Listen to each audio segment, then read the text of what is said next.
Muchachos de 16, 17 años, delgados, torpes dentro de chalecos tácticos de tallas demasiado grandes. La cámara hacía zoom en un primer plano, revelando cruelmente la verdad. Un rostro juvenil todavía salpicado de acné. Otro rostro con una larga cicatriz en la mejilla, aún sin sanar del todo, como un recordatorio de alguna broma violenta que había ido demasiado lejos. Vestían el uniforme de mercenarios, pero no eran soldados. Eran solo niños interpretando un papel mortal. Gritaban, alaridos sin sentido para intimidar a un enemigo invisible. Blandían sus fusiles de asalto hacia el cielo y apretaban el gatillo, pero las detonaciones sonaban aisladas y débiles. Sus manos temblaban de miedo, de adrenalina, por el peso del fusil y también por el peso del destino que acababa de ser colocado sobre sus hombros. La mayoría de ellos, al oír el rugido del helicóptero y ver las sombras de las fuerzas especiales cerrando el cerco, se arrodillaron de inmediato. Los fusiles cayeron esparcidos sobre el lodo. El miedo primigenio había vencido al papel de asesino. En lo más profundo de su ser, en ese instante fatídico, supieron que habían sido engañados. Eran solo peones de sacrificio en un tablero de ajedrez despiadado. Esta operación, desde un punto de vista táctico, era una obra maestra. Una cirugía precisa al milímetro, coordinada con fluidez entre la Marina, el Ejército, la Guardia Nacional y la Fiscalía General de la República, FGR. Pero detrás de esa eficacia letal había un dolor aún mayor, una herida que supuraba en toda una nación. El dolor de darse cuenta de que habían llegado demasiado tarde, que la pobreza, el abandono social y las promesas de dinero fácil habían convertido a 7 adolescentes en sembradores de terror, en víctimas empuñando armas. Lo que están a punto de presenciar no es solo un arresto.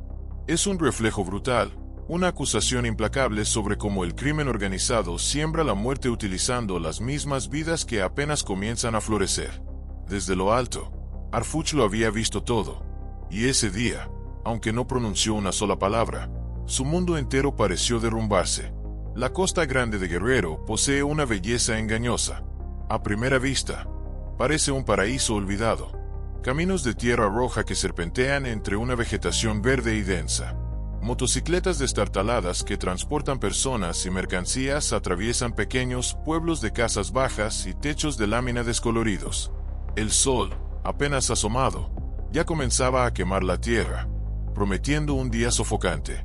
Pero esa paz era solo una fina capa que ocultaba una guerra silenciosa, una lucha por cada palmo de tierra, por cada alma. En Coyuca de Benítez, un topónimo que suena apacible, las autoridades federales llevaban semanas siguiendo movimientos extraños. Los informes de inteligencia llegaban sin cesar al centro de mando. Motocicletas en matrícula, a alta velocidad, entrando y saliendo constantemente de senderos secretos a los que ni los lugareños se atrevían a acercarse. Drones de origen desconocido zumbando sobre las zonas agrícolas, no para fumigar, sino para vigilar. Y lo más alarmante, lo que había hecho que el propio Harfuch supervisara la operación, eran los fragmentos de audio de las escuchas telefónicas. Una voz aún juvenil, balbuceando la jerga de Lampa, hablaba de un nuevo lote de armas, de la mercancía que estaba por llegar, de limpiar a algunos que estorbaban en el camino. Pertenecían a una nueva célula, una fuerza de choque juvenil del Cártel de los Granados. La orden de intervención se activó de inmediato. No se trataba de un simple grupo de matones. Era una célula cancerosa en formación. Una rama criminal que se estaba armando y consolidando justo en un punto dorado. Un corredor estratégico para el trasiego de drogas hacia el norte, hacia Michoacán y más allá. El análisis de psicología criminal revelaba un retrato aterrador. Un grupo brutal porque no comprendía el valor de la vida. Joven y por lo tanto temerario e imprudente. Peligroso porque estaba equipado con armas de guerra. E inexperto y por lo tanto extremadamente impredecible. Eran las herramientas perfectas para matar sin pensarlo un segundo. Exactamente a las 6 horas. El reloj llegó a cero. La maquinaria de guerra comenzó a moverse. Desde 2 frentes, los miembros de las fuerzas especiales de la Marina se desplazaron en absoluto silencio. En tierra, los equipos de patrulla táctica, cubiertos con blindaje y empuñando fusiles de alta potencia, se movían como espectros a través de los senderos aún húmedos por el rocío de la noche. En el aire, el Black Hawk no era solo un vehículo de apoyo de fuego. Era el ojo de Dios, el cerebro de la operación. Cada imagen, cada sonido, cada movimiento térmico era absorbido, codificado y transmitido directamente al centro de mando de inteligencia, donde Harfuch y su Estado Mayor seguían una cacería humana en tiempo real. Y entonces, apareció la primera anomalía, rompiendo el plan perfectamente trazado. Una patrulla en tierra se detuvo de repente. Sus linternas barrieron una motocicleta abandonada en medio de una curva cerrada. El motor todavía estaba caliente. El soldado al frente hizo una señal de silencio y se arrodilló para inspeccionar. Había huellas muy recientes en el barro húmedo. Levantó la cabeza, mirando hacia los densos matorrales de enfrente. Un movimiento muy rápido, una sombra que pasó fugazmente. No era un animal, tampoco un civil yendo a trabajar al campo. A través de la mira térmica, la silueta se dibujó con claridad. Una persona equipada con un chaleco táctico, con largos cargadores colgando de su costado.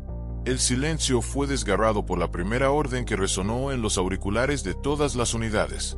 La voz de Harfuch desde el centro de mando, fría y decisiva. Objetivo avistado. Todas las unidades, atención. No habrán fuego. La orden es rodear. Repito, no habrán fuego. La operación entró en su fase más crítica. En ese momento, los datos de inteligencia confirmaban que 7 objetivos estaban activos. 7 puntos de calor se movían en el mapa. Algunos estaban escondidos. Otros intentaban escapar. Todos estaban armados. Y todos eran demasiado jóvenes. La pregunta ya no era si estaban allí o no. La pregunta era hasta dónde estaban dispuestos a llegar en su desesperación. 6:12 de la mañana. Una detonación seca y aislada resonó, rompiendo el silencio fantasmal de la selva. Van. No fue una emboscada calculada. Fue una reacción espontánea de miedo. Desde un claro entre los árboles, uno de los jóvenes, quizás el que estaba más aterrorizado, había disparado un tiro al aire. Creyó ingenuamente que ese sonido haría retroceder al enemigo, que afirmaría su temible presencia. Pero esa acción solo sirvió para una cosa: sellar su propia posición. La respuesta táctica fue instantánea, veloz como un rayo. Posición confirmada. Alfa 2 y Alfa 3, flanqueen por la izquierda. Bravo 1, corten la ruta de escape al sur. El Black Hawk descendió inmediatamente, el rugido de sus hélices como el de una bestia despertada. La cámara térmica se fijó en el punto desde donde provino el disparo. En el centro de mando, Harfuch se inclinó hacia adelante, entrecerrando los ojos. La pantalla principal mostraba 3 siluetas corriendo en desbandada entre los matorrales. Se movían sin formación, sin táctica, solo por puro instinto de supervivencia. Uno de ellos, el más pequeño, luchaba con un fusil de asalto demasiado grande para su cuerpo. Tropezó, se levantó y siguió corriendo. Desplieguen cerco en bolsa. Cierren el perímetro. Resonó la voz de Harfuch, afilada. Hizo una pausa de un segundo y luego añadió una orden aún más importante. Nadie tiene permiso para disparar a matar. La orden es capturarlos a todos vivos. ¿Entendido? Fue su primer movimiento en esta partida de ajedrez. Frío, calculado, pero en el fondo era un intento desesperado por evitar una masacre. Él sabía mejor que nadie que lo que estaba a punto de suceder no era una batalla tradicional entre dos fuerzas equivalentes. Era una cacería humana orquestada con precisión quirúrgica, dirigida contra jóvenes sin entrenamiento pero equipados con armas de destrucción masiva. En tierra, los miembros del ejército se precipitaron desde los vehículos blindados de transporte de tropas, desplegándose rápidamente en formación de combate. Avanzaron con paso firme, sin apartar los ojos de sus miras. Por la radio, recibían constantemente directivas en tiempo real desde el ojo en el cielo. Objetivo moviéndose hacia el arroyo. 200 metros al este. Hay 2 sujetos intentando correr hacia el sendero. Deténganlos. Las motocicletas comenzaron a rugir, moviéndose por caminos paralelos para cortar la retirada. Uno de los sujetos, en su pánico, intentó cruzar un arroyo poco profundo con su motocicleta. La rueda patinó sobre los guijarros resbaladizos y cayó de bruces en el agua. Se levantó a trompicones, empapado, cubierto de barro. Apuntó su fusil hacia la distancia, hacia las sombras que se acercaban, pero su brazo tembloroso bajó. Arrojó el arma. ¡Clang! El fusil cayó al agua. Levantó ambas manos al cielo, rindiéndose incondicionalmente. En otro sendero, otros dos jóvenes intentaron esconderse en una casa abandonada de paredes de adobe desconchadas. Pero apenas entraron, la puerta fue derribada de una patada por un equipo de la Guardia Nacional. Rodeados, con la luz cegadora de las linternas potentes en sus rostros, aterrorizados, soltaron sus armas y se arrodillaron en el suelo sucio, sin ofrecer la más mínima resistencia. Solo habían pasado 11 minutos. 11 minutos de caos controlado. 5 de los 7 objetivos ya estaban en el suelo, con las manos esposadas a la espalda, temblando de pies a cabeza. Todavía faltaban 2. Los 2 más obstinados, o quizás los más asustados. Harfuch se inclinó hacia el operador del sistema de cámaras del Black Hawk. El tipo de la mochila negra. No solo lleva un arma, amplía la mochila. La lente hizo un zoom cerrado. La imagen era nítida. Confirmado, comandante. Múltiples cargadores adicionales. Y hay un paquete envuelto en plástico. Podría ser droga. Márcalo. Vamos a por él. La operación se ajustó en un instante. El helicóptero guió a un equipo de fuerzas especiales por un desvío, cortando la única ruta de escape que quedaba. Minutos después, los 2 últimos puntos de calor en el mapa dejaron de moverse. Habían sido acorralados contra un pequeño acantilado. Los 2 últimos yacían boca abajo en el suelo. Uno sollozaba, el llanto de un niño perdido. El otro estaba en silencio, incapaz de pronunciar una palabra. Su cuerpo convulsionaba por el shock. El ataque relámpago había terminado así. Sin muertos, sin gloria, solo un peso invisible y enorme que oprimía el aire. Porque lo que las cámaras mostraban no era a un enemigo derrotado. Eran los hijos que el narcotráfico había robado, y que el Estado estaba recuperando demasiado tarde. Cuando las frías esposas de plástico se cerraron en sus muñecas, su caparazón de asesino se hizo añicos, dejando atrás las formas distorsionadas de una infancia robada. No llevaban uniforme militar, pero vestían chalecos tácticos de fabricación china. No llevaban insignias, pero cargaban mochilas escolares, esas que deberían contener libros y cuadernos, ahora repletas de cargadores de 7.62 milímetros. Eran 7 en total. Ninguno superaba los 20 años. 4 de ellos fueron identificados como menores de edad. Al ser detenidos, sus rostros no expresaban la ira de un guerrero derrotado. Expresaban una confusión absoluta, como si no entendieran si estaban en una guerra real o en un videojuego que se había salido de control. Un soldado, al registrar a uno de los detenidos, encontró algo que no era un arma en el bolsillo de su pantalón. Era una fotografía vieja, arrugada, con las esquinas desgastadas y manchada de sudor. En la foto, un niño delgado abrazaba fuertemente a su madre frente a una precaria casa con techo de lámina.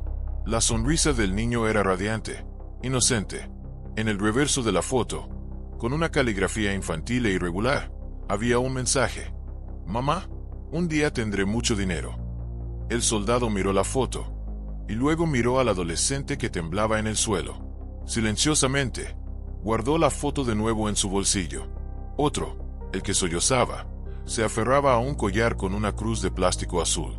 Incluso con las manos esposadas, no soltaba el medallón. Temblaba, pero su mano seguía apretándolo. No por fe, sino por miedo. Era lo único familiar a lo que podía aferrarse en medio de esa pesadilla. Y el más joven, quizás de solo 15 años, apenas podía hablar. Solo repetía una y otra vez la misma frase, como un mantra sin sentido. Me obligaron. Dijeron que era rápido, que era fácil. Los soldados que cumplían con su deber permanecían de pie a su alrededor, en silencio. No sabían si mirar al suelo para ocultar sus emociones o mantener su postura profesional. Habían sido entrenados para enfrentarse al enemigo, pero no habían sido entrenados para enfrentarse a niños con armas. Desde el centro de mando, Harfuch observaba cada rostro uno por uno mientras la cámara pasaba sobre ellos. El operador del Black Hawk, como si entendiera sus pensamientos, transmitió las imágenes más cercanas posibles. 7 rostros, 7 futuros rotos, 7 decisiones equivocadas tomadas por necesidad, por necedad o por desesperación. Harfuch no dijo nada, pero cerró los ojos por unos segundos. Quizás para no ver, Quizás para imaginar qué habría pasado si el Estado hubiera llegado antes, si un programa social, un campo de fútbol, una oportunidad de formación profesional hubiera llegado allí antes que los fusiles. Porque cuando una nación pierde a su juventud a manos de la violencia, lo pierde todo. Coyuca de Benítez no se convirtió en un campo de batalla por casualidad. Su destino fue sellado por la geografía. Esta gran franja costera es un territorio estratégico, un puente que conecta las rutas secretas desde las montañas escarpadas, donde se cultiva y procesa la droga, hasta los muelles y puntos calientes a lo largo de la costa del Pacífico. Desde allí, la mercancía blanca se transporta a los lucrativos mercados de Michoacán, Oaxaca y más allá de la frontera. Es un corredor sin el control de la autoridad civil, pero con demasiados dueños armados. Y ese es precisamente el problema. Todos los cárteles quieren apoderarse de este territorio. En la zona, operan al menos 3 grandes brazos criminales, con alianzas frágiles y purgas sangrientas que ocurren a diario. El Cártel de los Granados, una escisión del otrora poderoso imperio de los Beltrán Leiva tras su caída en 2009, se había atrincherado en Coyuca durante años. Se aliaron con el Cártel de Jalisco Nueva Generación, CJNG, la fuerza criminal más brutal de México. Enfrentándose a ellos estaban la familia michoacana y los restos armados de antiguos grupos como los Caballeros Templarios y los Vallagres. Cada cártel tiene su propio ejército de sicarios, su propio arsenal, y lo más importante, sus propias fuentes de adolescentes. El Cártel de los Granados, el que acababa de recibir un duro golpe, se había convertido en un maestro en el arte del reclutamiento. No solo se apoderaban de los caminos con violencia, se apoderaban de las almas de los muchachos con promesas vacías. No necesitaban usar un arma para obligarlos. Usaban una motocicleta nueva y reluciente, un teléfono inteligente de última generación, una promesa de respeto en las calles, algo que esos niños pobres nunca habían tenido. Su proceso era cruelmente simple. Se acercaban a un chico desanimado, que había abandonado la escuela. Le daban algo de dinero para sus gastos. Lo invitaban a algunas fiestas. Luego le daban una pequeña tarea, como vigilar o pasar un mensaje. Finalmente, ponían en sus manos un fusil de asalto y le daban un nuevo apodo: el Chiquilín, el Flaco, Sombra. A partir de ese momento, le habían robado su identidad y le habían impuesto un destino predeterminado. Para los narcotraficantes, un muchacho armado no es un soldado. Es un escudo humano, un señuelo, un sacrificio fácilmente reemplazable. Y mientras exista la pobreza extrema, mientras haya niños que abandonen la escuela, mientras persista el silencio aterrador de las instituciones gubernamentales, siempre habrá otros muchachos haciendo fila para recibir el siguiente cargador. Por eso esta operación no fue solo un arresto. Fue una advertencia escalofriante. Porque en Coyuca, si el Estado no se impone con justicia y bienestar, los cárteles establecerán el orden con sangre y lágrimas. Cuando los 7 jóvenes fueron trasladados, las armas y las drogas confiscadas, la operación parecía haber concluido con un éxito total. Se enviaron los informes, se cerraron los expedientes. Pero hubo un pequeño detalle. Un detalle que captó la atención de los analistas de inteligencia y cambió por completo el panorama. Una de las mochilas, la que pertenecía al que parecía ser el líder, tenía un compartimento falso cosido con gran pericia. Al inspeccionarla a fondo, encontraron un teléfono móvil barato. Todavía estaba encendido, sin contraseña, y con una sola conversación de WhatsApp activa. Una conversación reciente, marcada con un nombre sugerente: Tigre 7. El último mensaje había sido enviado solo 20 minutos antes de que comenzara la operación. Su contenido hizo que todo el centro de mando contuviera la respiración.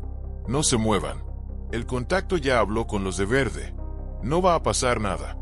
Silencio. Un pesado silencio envolvió la sala. Los de verde, una jerga para referirse a alguna fuerza gubernamental. Ese mensaje lo cambió todo. Rasgó el velo de un caso simple. No se trataba solo de una célula criminal juvenil actuando por impulso. No era solo una banda improvisada.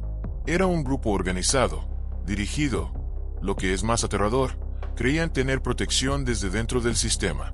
Alguien de alguna agencia gubernamental les había prometido impunidad. Y ese alguien aún no había sido identificado. Ese alguien era Tigre 7. Horas más tarde, El equipo forense continuó analizando y descubrió otro dato preocupante. 2 de los 7 jóvenes detenidos tenían antecedentes penales, pero no por delitos graves. Sus expedientes registraban abandono escolar, pequeños hurtos e informes de desaparición. Uno de ellos incluso había estado en un centro de internamiento para menores infractores apenas 6 meses antes. ¿Cómo pudieron pasar de un centro de rehabilitación a usar armas pesadas en una zona de guerra en solo medio año? La respuesta era tan cruda como predecible. Fueron interceptados por los narcotraficantes en cuanto cruzaron las puertas de la sociedad. Fueron convertidos en soldados en una guerra que no eligieron y que no entendían. Y lo más inquietante estaba aún por llegar. Cuando los expertos recuperaron los datos del teléfono, encontraron varias fotos tomadas días antes. En ellas aparecían los mismos 7 jóvenes, celebrando en una fiesta. Cerveza, música a todo volumen, fusiles de asalto colocados sobre la mesa como si fueran juguetes. Y en una esquina de la foto, un hombre adulto, con el rostro oculto por la sombra y una gorra, sostenía fajos de billetes gruesos. Ese hombre no estaba entre los detenidos. Ese hombre seguía libre. Y mientras él estuviera ahí fuera, reclutando, manipulando, reemplazando a los peones caídos, cientos de otros jóvenes seguirían haciendo fila para ocupar su lugar. En la sala de mando, el ambiente había pasado de la tensión a la indignación. Las imágenes del teléfono se proyectaban en la pantalla grande. Los rostros, las armas, los fajos de dinero, todo era evidencia de un crimen aún más atroz que el narcotráfico. El crimen de destruir el futuro de una generación. Harfuch permanecía inmóvil, con los brazos cruzados frente a la pantalla. No solo veía a los detenidos, veía a través de ellos, veía la red invisible detrás. Tras revisar el contenido del teléfono incautado, solicitó una reunión de emergencia con el jefe de inteligencia militar. Esto no es una célula menor, concluyó, su voz grave y acerada. Están recibiendo órdenes y protección. Vamos a llegar hasta el final de esta cadena. Encuentren a Tigre 7. Esa misma mañana, se activó un proceso de investigación interna en el más absoluto secreto, con el objetivo de rastrear todas las comunicaciones, todas las huellas digitales del número de teléfono marcado como Tigre 7. Harfuch sabía que una operación como esta no termina con unas esposas. Solo termina de verdad cuando se corta el flujo de dinero, la red de protección y el silencio cómplice de las instituciones. Desde su oficina, emitió una orden que marcaría un nuevo nivel en la estrategia federal, una orden no dirigida a los que ya empuñaban las armas, sino a los que estaban a punto de hacerlo. Elaboren un mapa exhaustivo de reclutamiento en Guerrero. Edad, zona, perfil socioeconómico. Debemos identificar a los niños en mayor riesgo. Intervendremos antes de que disparen, no después. No era una frase para la prensa, era una directiva militar. Y dejaba claro que Coyuca no sería un expediente cerrado en un día. Era solo el primer capítulo de una nueva guerra. Mientras tanto, en el terreno, sus hombres continuaban asegurando los puntos clave. Un almacén abandonado fue localizado a unos 3 kilómetros del primer punto de contacto. Dentro, no encontraron armas, pero sí cosas aún más preocupantes. Cajas de comida enlatada, restos de envases de comida rápida y una pizarra blanca con iniciales garabateadas, flechas indicando rutas y códigos. Era un centro de reunión, un campo de entrenamiento improvisado, un lavadero de cerebros. No hubo más enfrentamientos, pero había huellas muy recientes de otras personas, jóvenes que no estaban presentes en la redada de esa mañana. Posiblemente menores de edad. Posiblemente los siguientes soldados en este ejército de niños. Harfuch no apareció ante las cámaras, no dio discursos elocuentes, pero dejó un mensaje claro para las fuerzas desplegadas, un mensaje que se repitió en las radios como un eco de conciencia. No estamos en guerra con niños, estamos en guerra con quienes los utilizan. La operación concluyó oficialmente a las 8:22 de la mañana. En menos de 2 horas, 7 detenidos, armas incautadas y rutas neutralizadas. Para algunos, era un logro notable. Pero en Coyuca de Benítez, la paz nunca es señal de victoria. Es solo una tregua temporal, siempre rota por el siguiente disparo. En las polvorientas calles cercanas, cuando el ruido del helicóptero se desvaneció, las madres se atrevieron a asomarse por sus puertas, con los ojos llenos de miedo. Los niños no fueron a la escuela hoy. En las casas de adobe, la gente comenzó a susurrar. Decían que uno de los detenidos era el chico de la vecindad, el hijo de la señora Lupita, que apenas tenía 16 años. Era un buen chico antes de dejar la escuela. Las consecuencias de la operación eran más humanas que tácticas, porque este tipo de ataques no solo destruyen estructuras criminales, también sacuden a las familias, exponen las complicidades forzadas por el miedo y dejan preguntas dolorosas sin respuesta. ¿Quién los reclutó? ¿Quién les dio las armas? Y la pregunta más importante, ¿quién los abandonó mucho antes? En las comunidades vecinas, el rumor comenzó a extenderse como un incendio, que habría venganza, que el cártel de los Granados no se quedaría de brazos cruzados después de este golpe, que los cárteles ya sabían quién había hablado, quién había grabado, quién los había delatado. El miedo, una vez más, se convertía en el gobernante de esta tierra. Mientras tanto, las fuerzas federales reforzaron su presencia con patrullajes constantes, pero solo podían controlar los caminos, no el miedo sembrado en los corazones de la gente. Uno de los soldados, mientras se retiraba de la zona de arresto, vio a un niño de unos 10 años observando a través de una cerca de alambre de púas. El niño no dijo nada, solo observaba a los soldados, los vehículos blindados, con un silencio extraño. En sus ojos no había curiosidad infantil, sino una familiaridad aterradora. Ese niño no necesitaba jugar a policías y ladrones. Ya sabía cómo era una guerra de verdad. Esa era la otra consecuencia, la más duradera y devastadora. Donde el Estado llega con helicópteros y fusiles, el narcotráfico ya ha llegado mucho antes con dinero, con promesas y con miedo. Y si el Estado no mantiene su presencia, si no reconstruye el tejido social desde la raíz, los que fueron arrestados hoy reaparecerán mañana con nuevos nombres, nuevas motocicletas y nuevas víctimas. Porque esta no es una guerra que se pueda ganar con balas. Es una guerra que ya hemos perdido desde el momento en que normalizamos ver a un niño con un arma, y ya no sentimos que se nos rompe el corazón de rabia. Epílogo. El eco del fracaso. Las imágenes comenzaron a circular en las redes desde primera hora de la mañana. Vídeos filtrados de los teléfonos móviles de los militares, capturas de pantalla desde el Black Hawk, los rostros de los jóvenes detenidos, las mochilas escolares convertidas en equipo táctico, los fusiles de asalto más grandes que sus propios brazos. Las redes sociales estallaron. ¿Dónde estaba la escuela antes de que llegaran los cárteles? Esto no es una operación. Es una radiografía del abandono de todo un sistema. Niños armados y las autoridades ocupadas en reuniones en oficinas con aire acondicionado. En pocas horas, el caso escaló a los medios de comunicación nacionales, pero no como una simple noticia sensacionalista. Fue retratado como lo que era, un síntoma de un fracaso sistémico, de una nación que sigue enfrentándose al crimen cuando ya es demasiado tarde. Mientras los comunicados de prensa del gobierno hablaban del éxito de la operación, la gente compartía otra historia. Historias de primos, vecinos o antiguos compañeros de clase que habían seguido un camino similar. De niños que abandonaron la secundaria para trabajar como halcones. De reclutadores que recorrían los barrios pobres ofreciendo abiertamente un sueldo, poder y respeto, sin que nadie se atreviera a detenerlos. Esa era la crítica más profunda, no por lo que se había hecho, sino por todo lo que no se había hecho antes. Detener a 7 jóvenes no es una victoria completa.